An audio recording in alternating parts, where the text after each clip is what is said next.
pretty noisy. I'll try and get this one in.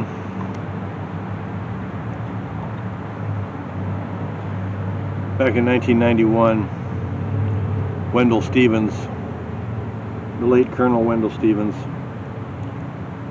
hosted and produced the first International UFO Congress in Tucson, Arizona.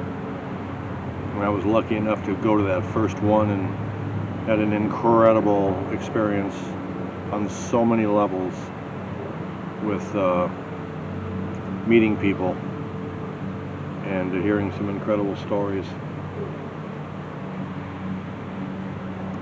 At the time that event was produced, someone who was touring the United States was a female Soviet cosmonaut and test pilot Marina Popovich, and she was purporting to show these photos, I believe taken from Phobos, the Russian satellites, showing craft in the atmosphere or in space. So when I got to this conference, I was traveling with a friend of mine, Chris. We got our room, and I had a bunch of camera gear, and Chris knew this woman named Ellie Crystal, who's very famous on the internet for crystallinks.com, huge. So I ended up becoming her cameraman for several days. So there was one period of time for several hours where I'm in a room, I'm with the woman from Venus, Omniac Onyak, Corey Wolf, who did the cover art for from Venus I Came, Marina Popovich, her Soviet translator and handler, gorgeous blonde woman, and we're in a room. So I'm filming this 1 hour show that Ellie was producing for her show on the East Coast,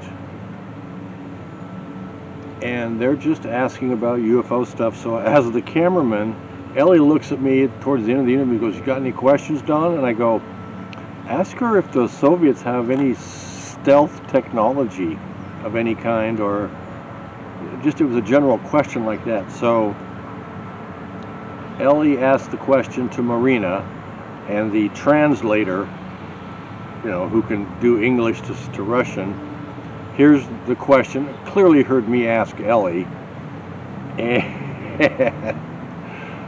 what ensues is Ellie asks the question, then Marina and the translator have this very long animated conversation for a minute or two, and then Marina finally looks at Ellie and says, "Niet, we have nothing." It's just one of those funny moments. Oh my gosh. Yeah, just to be, just to know Colonel Stevens,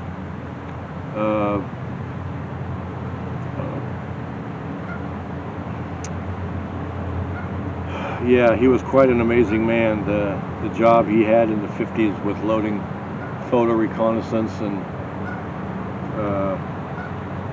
photographs and stuff he saw. And then Colonel Bob Odine, who in the 60s saw the shape study and how Europe was dealing with the UFO intrusions in the airspace. That's where I, like I say, in the 76, 77, I was stationed at one of the most strategic air bases in Western Europe, Bitburg Air Base, now closed. And our pilots flew in support of other countries that had incursions into their airspace by unknowns, which is what this whole thing is about, right? Man, we're just in such a weird place right now with where the world's at. So much is happening.